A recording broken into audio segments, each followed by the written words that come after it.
ഗടികളെ എല്ലാവർക്കും നമസ്കാരട്ടാ. സത്യം പറഞ്ഞാൽ 2 മണിയായി. കുറേ നേരം ഇരുന്നിട്ട് ആപ്പിളൊക്കെ കഴിച്ചിട്ടേ വിശപ്പ് അങ്ങനെ അടക്കണില്ല.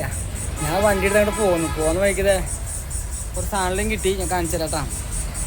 അപ്പോൾ നമ്മളത്തെ ഉച്ചക്കലത്തെ ഫുഡ് എന്ന് വെച്ച് കഴിഞ്ഞാൽ വൈറ്റ് റൈസാണ് മേടിച്ചിട്ട്. നമുക്ക് ഇങ്ങനത്തെ കവറിൽ ചോറ് തരാം. വൈറ്റ് റൈസ് ഒരു ഡബിൾ ഓംപ്ലേറ്റ് മേടിച്ചു കേട്ടോ, ചിലവ് ചുരുക്കലിൻ്റെ ഭാഗമായിട്ട്. പിന്നെയെന്ന് വെച്ച് കഴിഞ്ഞാൽ വെജ് കറി എന്ന് പറയുമ്പോൾ ഡാൾ റൈസാണ്. എന്ന് വെച്ചാൽ പരിപ്പൊന്നും കാണാനില്ല, പരിപ്പ് വെള്ളം പോലെ ഇരിക്കണേ. പിന്നെ എന്നിട്ട് ഉരുളക്കിഴങ്ങ് മെഴുക്ക് വരട്ടി അങ്ങനെ സംഭവം ഉണ്ട്. പിന്നെ സാമ്പാറിൻ്റെ കൂട്ടുകറി, വെറൈറ്റി ഐറ്റംസ് എന്താ അല്ലേ. പിന്നെ ഒരു കുപ്പി വെള്ളം. ഇത്രയും സംഭവങ്ങൾക്കായിട്ട് 120 രൂപയായിട്ട് ചിലവായേ. വെള്ളത്തിന് 20 രൂപ, ബാക്കി ചോറും ഓംപ്ലേറ്റ് എല്ലാം കൂടിയിട്ട് മൊത്തം 120 രൂപ. ഇനിയിപ്പോൾ ഇതിൽ പകുതി ചോറ് ഞാൻ കഴിക്കും, പകുതി ഓംപ്ലേറ്റ് ഞാൻ കഴിക്കും. അതിൻ്റെ പകുതി ചോറിൽ ഓംപ്ലേറ്റ് മിക്സ് ചെയ്തിട്ട് ഉപ്പേരിയും കുറച്ച് പരിപ്പൊക്കെ വെച്ച് മിക്സ് ചെയ്തിട്ട് നമ്മളെ ബെല്ലേക്കും കൊടുക്കും. അപ്പോൾ നമ്മളെന്തെങ്കിലും ഭക്ഷണം കഴിക്കട്ടെ.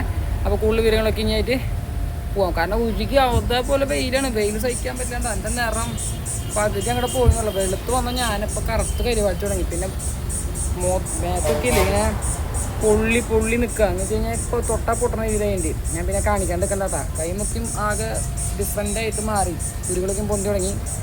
ഈ തളച്ച വെളിച്ചെണ്ണയ്ക്ക് മേത്ത് വീഴുമ്പോൾ അങ്ങനെ പുള്ളില്ല, അതേപോലെ ചെറിയൊരു കുമ്മിളുകൾ വന്നു തുടങ്ങി. അപ്പോൾ അത് സൂര്യാഘാതം തന്നെയാണ്. പക്ഷേ എൻ്റെ ശരീരം എല്ലാം ഏറ്റെടുക്കുന്നതുകൊണ്ട് കുഴപ്പമില്ല. അപ്പോൾ എന്തായാലും എല്ലാവരും കൂടെ കൊടുക്കുമോ. അപ്പോൾ അടുത്ത വീഡിയോയിൽ കാണാം. അപ്പോൾ ഒരിടത്ത് വീഡിയോ ആയിട്ട് ഞാൻ ഭക്ഷണമൊക്കെ ഇറങ്ങണം. ബൈ.